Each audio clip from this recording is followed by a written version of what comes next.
Hello, American Africans, my family. It is an honor to speak with you all today about American Slaves Tribe, DAS for short. Now, I have a lot of respect for the DAS tribe because this was the first tribe to establish itself.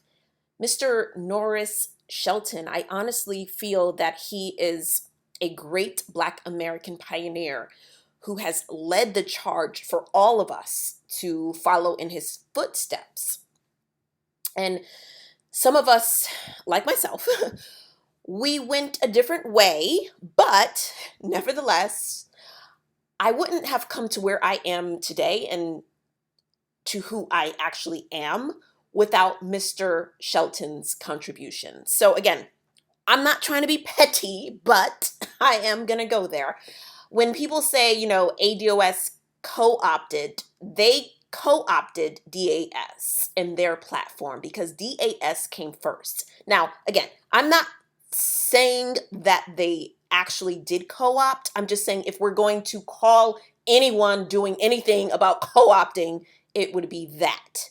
Okay, so we agree, we all know that Martin Luther King Jr. used the words Descendants of Slaves in his book, Where Do We Go From Here? But those are just words, right? There was no action behind them. There was nothing that put anything into real life, any tribe into real life. But DAS did that. They actually did that in 2005. Now they have their own flag. They established their own political party. They have their own nonprofit organization that supports their tribe. They have courses and classes. This has been a 15-year project for Mr. Shelton, and I find it utterly ridiculous that anyone would say anyone is co-opting anything if not what I just mentioned before. This man put in so much work. So, he's not co-opting anything. Again, DAS came first, and they have laid the groundwork. They have everything laid out for their people. They took the steps necessary to declare themselves separate from the quote-unquote American African, or rather African American population here in the United States. Basically people who are of African descent who are not descendants of slaves here in the United States of America. So his tribe was the first to declare themselves as separate. And again, we know that Martin Luther King used those words, but that doesn't mean anything if you don't actually take the steps necessary to officially build and establish yourself as an official tribe, which DAS has done. And again, that was Mr. Norris Shelton who's done that. So I hope this is clear, and I may post an origin video of all the 4 tribes and just give you guys resources and things like that so you can confirm dates from your end, because this confusion about co-opting is getting utterly ridiculous. But let's just be clear right now, there are 4 official tribes. No one's co-opting anything, and the first tribe to establish itself was this one, Descendants of American Slaves, DAS. Okay, so let's get right on to this. As you can see on your screen, I'm just going to scroll down. We have the DAS flag and then the American African flag. What we're going to be doing is just comparing and contrasting so that we can understand what each tribe believes and what their values are, etc. So what do these 2 tribes agree on? And it's USA reparations is owed to our people. And their quote is, "It's not about race, it's about slave culture." And then our quote for our tribe is, US, the United States, is a racist hierarchical structure based on genetic race, which is your phenotype, shows up as your phenotype. Okay, so let's go back to the top.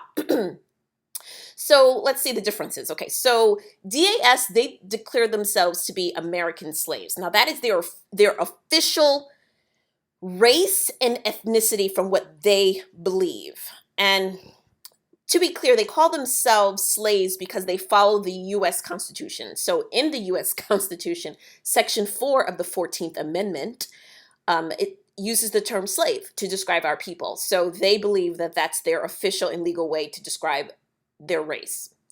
All right, so they have, and of course, we call ourselves American Africans. We shouldn't go into that. You already know that. So next is American slave culture. They have their own culture, which some, obviously, most outsiders looking in will say, oh, that's Black American culture. Well, they don't, remember, they don't call themselves that. So this American slave culture exemplifies their entire identity. Okay, so they're not African Americans, they're not Black Americans, they're American slaves, and the culture is American slave culture. So yeah, so anyway, so we believe as American Africans that we have American lineage and African bloodline. So for the DAS people, they believe that American slave, again, that's their origin race.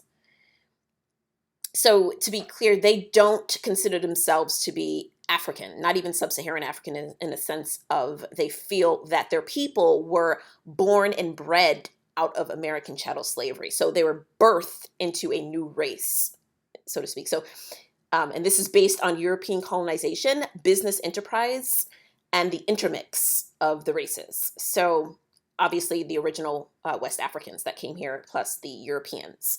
So basically the U.S. bred, they feel that the U.S. bred their people into existence, and that American chattel slavery, since it was a business, this combination created the American slave, which they feel is, is a unique human being born and bred out of these unique set of circumstances.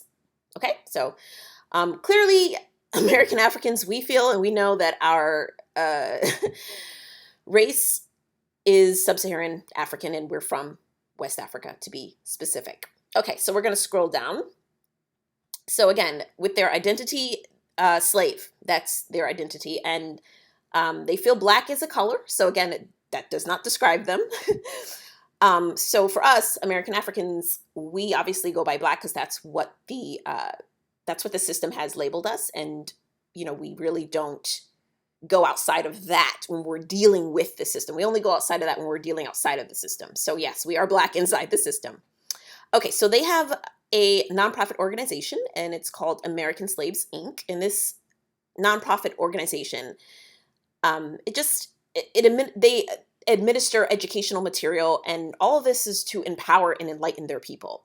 And ultimately, their real goal, what they try to instill in their people, is true emancipation from the United States government, which we also feel the same way. So we do share that commonality. But for our organization that we actually associate with is the Army of Black Leaders. Now, that's obviously not a brick and mortar, and it's not actually set up, but that's what we believe. So when we do have an organization that we do connect to, I will definitely update this to show that. But we don't have that right now.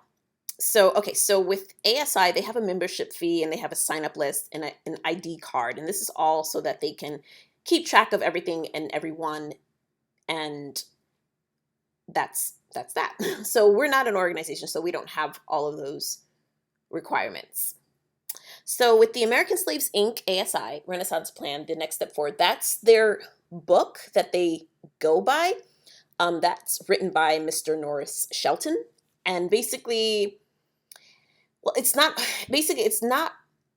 written, it's written not only to help their people to heal from generational trauma inflicted upon them by the hands of the European colonizers, but it's also a book that outlines the pathway forward for future prosperity for their people. That's what they believe. So we have on our website, and you can check that out, we have a Black agenda outlined by our tribe, and that's what we go by. Okay, let's scroll down. So for structure, they want a decentralized currency. So you kind of get that. We still would use, as American Africans, we would still be in this system in a sense of buying and selling. So we would be using the US dollar. So they have an appointed prime minister, the DAS people.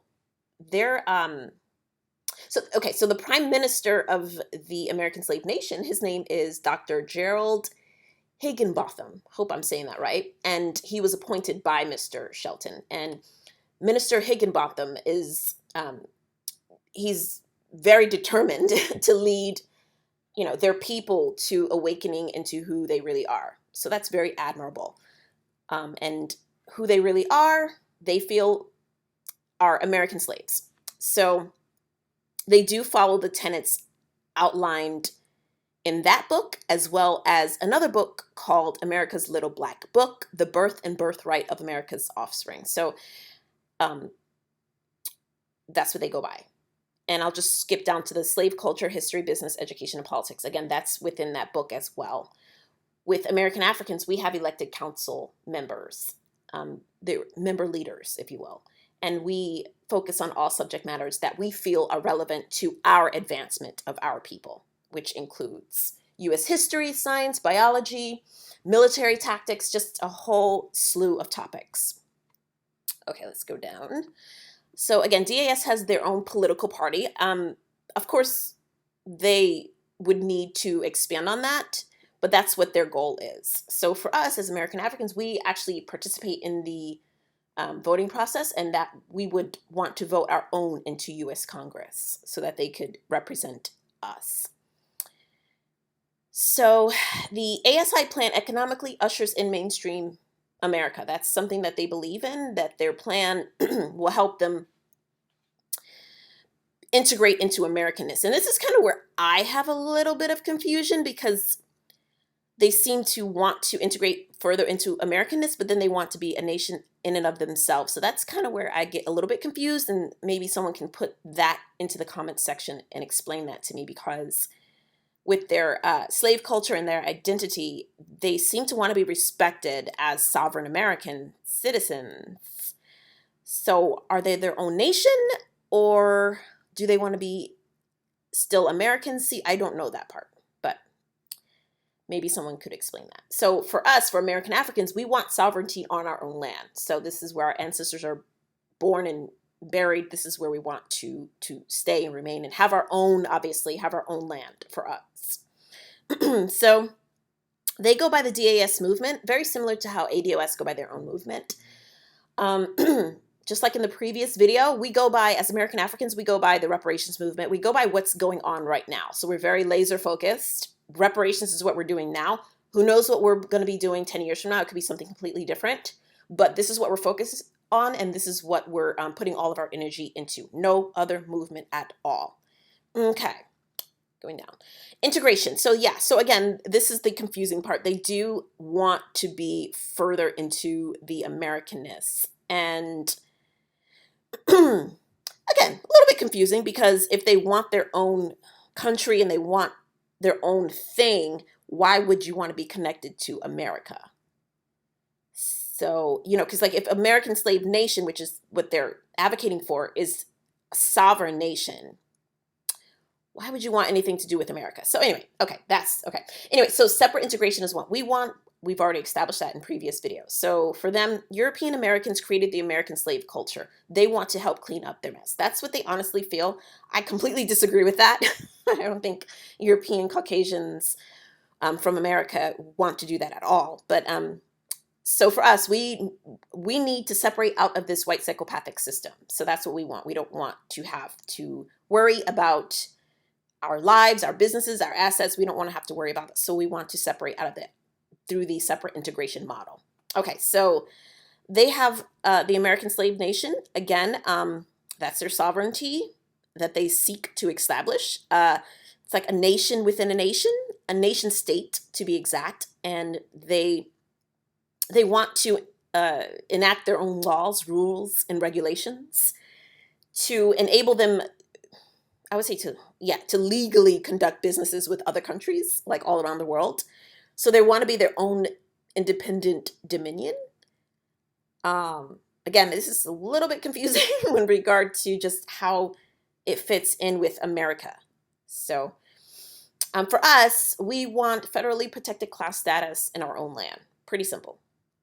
They feel, for the DAS, they feel U.S. legal system, business contract resolution. So they feel like basically that chattel slavery was a legal business. It was a contract, which is true. And they feel that because USA reparations were promised, it should be honored. Basically, honor the contract is what they feel. And they're ready and prepared to take their case through the U.S. legal system, even up to the Supreme Court and beyond if necessary. So, I commend them for that. For us, we're focusing on a US political education. We feel like that's definitely what we need in order to advance ourselves and to get what we want in the end.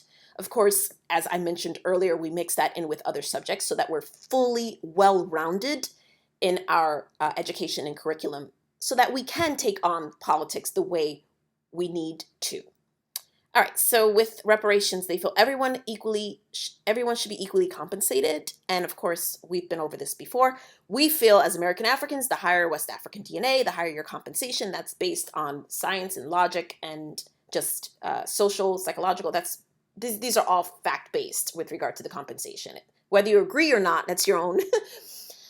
So basically, if you all feel like this tribe resonates with you, then definitely, stick to that. If not, then do more research. We do have one more tribe that we're going to be posting, but basically that's it. And that wraps up today's message. I want to thank each and every one of you. I appreciate your time, and I hope today's message uplifts, inspires, and elevates you. Goodbye, family.